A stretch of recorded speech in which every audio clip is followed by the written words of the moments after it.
నమస్తే అండి, welcome to my channel Prasad garden zone. ఈరోజు నేను మీకు ఈ ఎపిసోడ్లో మట్టి యొక్క pH ఎలా కొలవాలి, ఈ ఇన్స్ట్రుమెంట్ని ఉపయోగించి అనేది నేను చెప్తాను. దీని ఖరీదు వచ్చి 450 రూపాయలు అండి. ప్రతి గార్డెన్లో ఉండదగ్గది, లేదా నలుగురు ఎదురు కలిసి కొనుక్కుని అవసరమైన కూడా వాడుకోవచ్చు. ఇదివరకు నేను ఆల్రెడీ pH ఎలా మెజర్ చేసిన ఒక వీడియో చేసిన, అయితే చాలామంది కొంచెం విపులంగా చెప్పండి, కొంచెం క్లియర్గా మేము చేసుకునే విధంగా అన్నారు. అందుకని చెప్పేసి ఈ వీడియో చేయడం జరిగిందనమాట. ముందు ఈ pH మీటర్ చూద్దాం. pH మీటర్ అంటే ఇదండి, ఇలా 2 కాళ్ళు ఉంటాయి దీనికి. ఈ 2 కాళ్ళ దీని మీద 3 స్కేల్స్ ఉంటాయి. బాగా పైది చూడండి, డార్క్ లైట్ అన్నాడు. అంటే ఏంటంటే ఇది ఈ మధ్యలో పెట్టామనుకోండి, లైట్ని తెలియజేస్తుంది. అంటే ఆ ఏరియాలో ఎంత లైట్, ఇది మనకు అనవసరం ప్రస్తుతం. అలాగే ఈ చివరిని పెడితే మాయిస్ట్ అనేది డ్రైగా ఉందా వెట్గా ఉన్నదో తెలియజేస్తుంది. మనకు కావాల్సింది ఏంటంటే ఓన్లీ pH గురించి కన్ఫ్యూజ్ కాకుండా pH ఒక దాని గురించి చెప్పండి. చెప్తాను చూడండి. pH చెక్ చేసుకునేటప్పుడు ఈ బటన్ ఉంది కదా, ఇది ఈ చివరిని ఉండాలి. ఈ చివరిని pH అని ఉంది కదా, అటువైపు ఉండాలి. నెక్స్ట్ ఇందులో మనం చూడవలసిన రీడింగ్ ఏంటంటే అన్నిటికంటే కింద నుంచి చూసారా, 8, 7, 6, 5, 4, 3.5 ఇలాగా. ఈ 7 ఉంటే అది న్యూట్రల్ అనమాట. 7 కంటే యువతలకు ఉందనుకోండి అది ఆల్కలైన్, 7 కంటే యువతలకు ఉందనుకోండి అది యాసిడ్, అండ్ 3.5 అంటే ఎక్కువ బాగా యాసిడ్ అనమాట. అది 7 ఉంటే న్యూట్రల్, 7 కంటే యువతలేపు ఉంటే అది ఆల్కలి.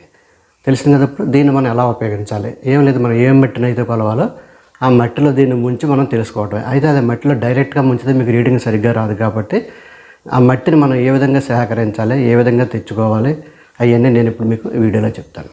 ఇప్పుడు మనం అసలు మట్టిని ఎలా సేకరించాలి అంటే, ఈ మట్టిని మనం ఏ కుండీలో అయితే తీసుకోదలుచుకున్నామో అది ఒక చోట నుంచి తీసుకోకుండా ఇలాగ 4-5 ప్లేసుల నుంచి తీసుకోవాలి. అలాగే కొద్దిగా లోతు నుంచి కూడా దీన్ని తీసుకొని మొత్తం మనకు ఒక 50 నుంచి 100 గ్రాముల మట్టిని మనం సేకరించాలన్నమాట.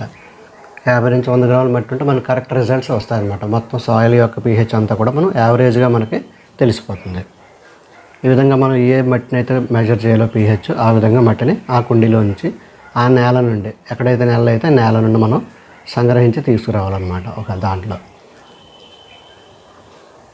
ఇది ఒక కుండీలో మట్టి. అలాగే 2 కుండీల్లో మట్టిని నేను సేకరించాను. ఇది ఒక కుండీలోది. ఈ విధంగా సేకరించిన మట్టిని మనం తీసుకొచ్చి మన ఇక్కడ pH దీనికి మనం చెక్ చేస్తాం అనమాట. ఏ విధంగా చెక్ చేస్తాం అనేది నేను చెప్తాను. అలాగే ఇంకో దాంట్లో కూడా నేను తెచ్చాను. అంటే 2 రకాలు, అంటే ఒకటి యాసిడిక్ సాయిల్, ఒక ఆల్కలీ సాయిల్, 2 తీసుకొచ్చాను 2 కుండీల్లోంచి. ఆ 2 మీకోసం చెక్ చేసి చూపిస్తాను. ఏ విధంగా చెక్ చేయాలి అనేది మనం చూద్దాం. ఇప్పుడు ఈ విధంగా 2 రకాల శాంపిల్స్ తీస్తాం అనమాట. మిక్స్ చేయడానికి గ్లాస్లో వాటర్ తీసుకుంటాం కదా, ఆ వాటర్ కూడా మనం ముందే pH చెక్ చేసి ఉంచుకోవాలి. దానికి వాల్యూ 7 ఉండేలాగా, అంటే న్యూట్రల్ వాటర్ తీసుకోవాలన్నమాట. ఇప్పుడు ఫస్ట్ ఈ సాయిల్ చెక్ చేద్దాం. ఈ సాయిల్ చెక్ చేసినప్పుడు ఎంత ఉందో మట్టి ఇందులో తీసుకుందాం. ఒక కప్పులకి, వేరే కప్పులకి. నెక్స్ట్ ఇది ఎంత ఉందో అంతే వాటర్ తీసుకుందాం, ఇంచుమించు సమానంగా. మరి కరెక్ట్ అట్లా ఇంచుమించు సమానంగా తీసుకుని ఇందులో వేద్దాం. వేసి దీన్ని బాగా కలుపుదాం.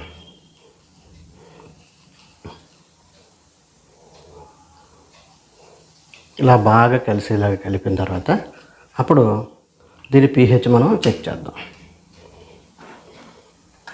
చూడండి, ఇందులో పెట్టాం కదా. ఇప్పుడు రీడింగ్ చూద్దాం. రీడింగ్ కాసేపు ఆగాలి, వెంటనే తెలిసిపోతుంది. 1 నిమిషం అలా పెట్టి ఉంచాలి.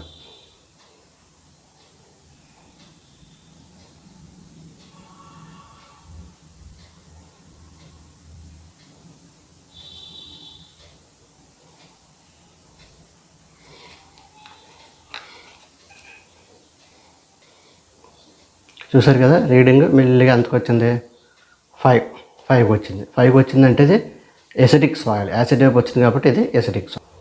నెక్స్ట్ ఆ సాయిల్ సెట్ అయినప్పుడు ఈ సాయిల్ కూడా చెక్ చేద్దాం. ఇది వేరే శాంపిల్. ఇది దీంట్లో ఎంత ఆ వాటర్ కరెక్ట్గా ఎంత మట్టి ఉందో అంత తీసుకుంటున్నాను. తీసుకుని ఇందాకట్లాగే దీన్ని శుభ్రంగా కలుపుదాం.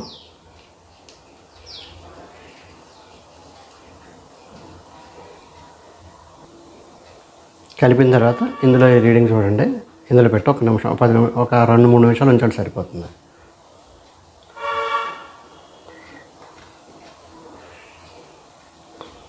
రెండు మూడు నిమిషాలు ఉంచిన తర్వాత ఇప్పుడు రీడింగ్ చూద్దాం. ఇలా ఉంచే చూడాలి రీడింగ్. ఇది pHలో ఉండాలి. ఇది మట్టుకు మార్చకండి. ఇది pH సైడే ఉండాలి బటను. ఈ ఆఖరి రీడింగ్ మనం చూద్దాం. ఇలా పెట్టి ఉంచే చూడాలి మనం.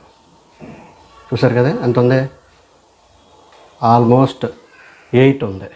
అంటే 7 నుంచి 8కి వచ్చిందనమాట. అంటే చాలా కొంచెం ఎక్కువ, మరీ ఎక్కువ ఆల్కలిన్ లేదు, కొద్దిగా ఎక్కువ ఆల్కలిన్ ఉంది. 8 అర్థమైంది కదా. ఈ విధంగా చెక్ చేసుకోవచ్చు. చూసారు కదా ఎంత ఈజీగా పీహెచ్ చెక్ చేసుకోవచ్చు. ఇది పీహెచ్ మీదే పెట్టుకోవాలి ఈ బటను. ఈ కింద బాగా కింద ఉన్న రీడింగ్ చూసుకోవాలి అంతే. అయితే మీటర్లో రకరకాలు ఉంటాయి. ఇది సోలార్ సిస్టమ్ మీద పనిచేస్తుంది. అంటే బయట వెలుగు ఎక్కువగా ఉన్నప్పుడు కరెక్ట్గా చూపిస్తుంది, కాదు ఎండ ఎక్కువగా ఉన్నప్పుడే దీన్ని మనం ఉపయోగించుకోవడానికి ఉపయోగపడుతుంది. కొన్ని బ్యాటరీ మీద పనిచేసి ఉంటాయి, ఏ టైంలో అయినా బాగా పనిచేస్తాయి. ఇది ఒక్కొక్కసారి తప్పు రీడింగ్ చూపించవచ్చు, ఎందుకంటే తక్కువ వోల్టేజ్ రావటం వల్ల. అంటే ఎక్కువ లైటింగ్ లేదనుకోండి బయట, అప్పుడు దీనికి వోల్టేజ్ సరిగ్గా సరిపోక ఒకసారి రీడింగ్ తక్కువ చూపించవచ్చు, కానీ జనరల్గా చూపించదు. ఎప్పుడు కూడా మన లైటింగ్ ఎక్కువ ఉంటే కొద్దిగా ఇది కరెక్ట్ రీడింగ్ చూపిస్తుంది అనమాట. మీకు దీని లింకులు పెడతాను, బ్యాటరీది సోలార్ది రెండు కూడా లింకులు పెడతాను, ఎవరికైనా కావాలితే కొనుక్కోవచ్చు. ఓకే అండి. మీకు ఇంకేమైనా డౌట్లు ఉంటే అడగండి. ఆల్రెడీ నేను ఒక వీడియో చేశాను దీని మీద, అందులో ఇంకా విపులంగా ఉంటుందన్నమాట. ఇప్పుడు పీహెచ్ ఎంత ఉండాలండి, పీహెచ్ ఎంత ఉంటే కరెక్ట్ అంటే 6 నుంచి 7.5 ఈ మధ్యలో ఉంటే దేనికైనా సరే చాలా మొక్కలకి ఓకే. ఇంకా కొన్ని మొక్కలకు ఉన్నాయి దానికైతే 6 ఉండాలని, కొన్ని వాటికైనా 7.5 ఉండాలి. అంటే మీరు ఏ మొక్క అయితే వేయదలుచుకున్నారో దాని గురించి ఒకసారి గూగుల్ చేయండి. గూగుల్ చేస్తే ఫర్ ఎగ్జాంపుల్ టొమాటో ఉందనుకోండి, టొమాటో మొక్కకి how much should be the soil pH for tomato అంటే బోల్డ్ సైంటిస్టులు బోల్డ్ మంది రీసెర్చ్ చేసి నా రిజల్ట్స్ ఉన్నాయి, ఆన్లైన్లో మీకు తెలుస్తాయి. ఆ విధంగా తెలుసుకోవచ్చు. తెలుసుకున్న తర్వాత దీన్ని ఉపయోగించి మీకు ఆ రేంజ్లో ఉందా లేదా అనేది మనం తెలుసుకోవచ్చు. ఓకే అండి. నెక్స్ట్, ఒకవేళ పీహెచ్ మనం పెంచుకోవాలంటే, అంటే పీహెచ్ పెంచుకోవాలంటే ఏం చేయాలి, అందులో బూడిద మట్టిలో బూడిద కలపాలి. అలాగే పీహెచ్ తగ్గించుకోవాలంటే పట్టిక ఉంటుంది కదా, పట్టిక పౌడర్ కలపాలి. ఎంత కలపాలి అనేది మీ అనుభవం మీద మీకు కొద్దిగా కలిపి చూడండి, ఎంత పెరుగుతుందో చూడండి, దాన్ని బట్టి కలుపుకోవచ్చు అనమాట. అలాగే పట్టికని నీళ్ళల్లో కలిపేసి ఆ నీళ్ళు పోస్తే మెల్లిగా పీహెచ్ తగ్గుతుంది. అలాగే బూడిదని మట్టిలో కలుపుతూ ఉంటే పీహెచ్ మెల్లిగా పెరుగుతుంది అనమాట. ఆ విధంగా మీరు చేసుకోవచ్చు. ఓకే అండి. Thank you very much for watching my video. ఇంకేమైనా డౌట్లు ఉంటే నన్ను అడగండి. ఓకే అండి. నెక్స్ట్, నేను ప్రీవియస్గా పెట్టిన పీహెచ్ మీద కూడా 2 రకాలుగా చెప్పాను. ఒకటి మీటర్ ఉపయోగించి, ఒకటి మీటర్ ఉపయోగించకుండా కూడా ఒక స్ట్రిప్స్ లాంటివి ఉంటాయి. అది కొంచెం కాంప్లికేటెడ్, కొంచెం మామూలుగా మీకు అర్థం అవడం కష్టం. అంటే ఈ మీటర్తో, ఈ మీటర్కి 450 ఎంత ఉంటుంది, 4-5 కలిసి కొడుతున్నాం అనుకోండి, ఎవరికి రోజు అవసరం ఉండదు. అప్పుడప్పుడు చెక్ చేసుకోవచ్చు. 3 నెలలకు 4 నెలలకు ఒకసారి సాయిల్ పీహెచ్ అని పెరిగిందా తగ్గిందా అని చెక్ చేసుకుని దాని మీద కుండ మీద పీహెచ్ ఎంత ఉందని చెప్పి రాసుకున్నారు అనుకోండి, అప్పుడు ఎందుకంటే పీహెచ్ సరిగ్గా లేకపోతే ఎన్ని న్యూట్రియంట్స్ ఇచ్చినా మొక్క అబ్జార్బ్ చేసుకునే గుణాన్ని కోల్పోతుంది. ఎందుకంటే మట్టిలో కరగవయ్యి. మట్టిలో కరగాలంటే పీహెచ్ ఏ మొక్కకి ఎంత ఉండాలనేది మీకు తెలియాలన్నమాట. దాని గురించి కంపల్సరీ ఉండటం మంచిది. అప్పుడప్పుడు చెక్ చేసుకోండి. ఎన్ని ఎరువులు ఇచ్చినా సరే మొక్క రాణించట్లేదు అంటే దాంట్లో పీహెచ్ తేడా ఉందని చెప్పేసి అర్థం. ఓకే అండి. Thank you very much.